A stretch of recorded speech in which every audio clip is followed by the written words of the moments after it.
Assalamualaikum warahmatullahi wabarakatuh. Perkenalkan, nama saya Julianti Dwi Puspita, kelas A, NPM 1850243, salah satu mahasiswi dari Universitas Pasundan Bandung, Fakultas Keguruan dan Ilmu Pendidikan, Pendidikan Ekonomi. Dalam kesempatan berbahagia ini, saya akan sharing tentang etika ilmu dalam karya ilmiah. Nah, etika dan juga ilmu sering kita jumpai ya teman-teman dalam kehidupan sehari-hari. Bahkan tidak asing lagi nih mengenai etika dan juga ilmu. Namun dalam hal ini saya akan membahas mengenai etika ilmu dalam karya ilmiah. Nah, apa itu ilmu? Apa itu etika? Mari kita simak. Jadi, ilmu yaitu merupakan proses berpikir tentang objek dan juga menggunakan pendekatan yang dapat menghasilkan suatu kesimpulan berupa pengetahuan ilmiah. Serta etika. Etika ini berasal dari bahasa Yunani nih teman-teman, atau ethos yang memiliki arti watak kesusilaan. Dan secara terminologi, etika adalah cabang filsafat yang membicarakan tingkah laku manusia. Maka, etika yaitu suatu ilmu yang mempelajari mengenai perbuatan atau tingkah laku manusia. Nah, dalam etika dan juga ilmu ini memiliki hubungannya, dan juga etika ini mencakup suatu analisis konsep seperti benar, salah, baik, buruk, dan juga tanggung jawab. Tadi kita sudah membahas mengenai apa itu ilmu, apa itu etika. Dan di sini saya akan menjelaskan mengenai apa tujuan dari etika. Karena etika ini memang sudah tidak asing lagi dalam kehidupan sehari-hari, begitupun dengan ilmu. Jadi tujuan dari etika ini adalah untuk menilai suatu perilaku atau perbuatan manusiawi yang berstandar moral dan memberikan keputusan nasihat tentang bagaimana bertindak dan juga bagaimana bermoral, serta adanya hubungan antara etika dan juga ilmu, etika dan ilmiah, dan juga tanggung jawab ilmuwan. Nah, yang pertama di sini yang akan saya bahas mengenai etika dan juga ilmu. Nah, bahwa kita ketahui dalam kehidupan sehari-hari, etika dan juga bahasa ilmu memang tidak asing lagi. Ketika kita melakukan suatu perbuatan, perilaku, itu dimana-mana kita dilihat suatu etikanya karena merupakan suatu hal yang sosial dan juga bermoral. Lalu, apa sih hubungan etika dan juga ilmu? Nah, kita lihat bahwa era pada zaman saat ini nih teman-teman, yang dimana serba canggih, banyak sekali penemuan-penemuan, lalu juga banyak alat-alat modern yang membantu dalam kehidupan sehari-hari.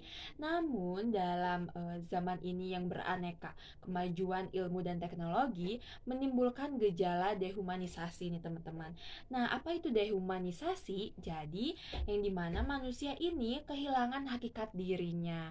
Nah, sangat disayangkan sekali ya teman-teman. Dan juga bagaimana sih cara agar kita menghindari suatu dehumanisasi ini? Nah, maka cara menghendaki kesadaran masyarakat memilih teknologi yang dapat sesuai dengan budaya dan adanya dualisme nih teman-teman dari ilmuwan terhadap akses ilmu dan juga teknologi. Nah, yang pertama, ilmu harus bersifat netral terhadap nilai ontologis dan juga eksologi. Nah, dan yang kedua adalah netralisasi ilmu terhadap nilai-nilai terbatas pada metafisik keilmuan. Nah, maka dari itu ilmu dan juga etika memang sangat berhubungan. Tapi dalam kehidupan sehari-hari pun ada dampaknya, yang dimana tadi yang saya bahas yaitu mengenai dehumanisasi. Dan juga yang kedua ada etika ilmiah. Apa sih hubungan dari etika dan juga ilmiah? Nah, ilmu filsafat terbagi menjadi dua nih teman-teman dalam etika ilmiah. Yang pertama ada filsafat teoritis, di mana dalam filsafat teoritis ini mempertanyakan segala sesuatu yang ada pada manusia yang sedang dilakukan atau yang ada yang kita lihat. Dan juga yang kedua ada filsafat praktis, yaitu bagaimana manusia bersikap terhadap apa yang ada.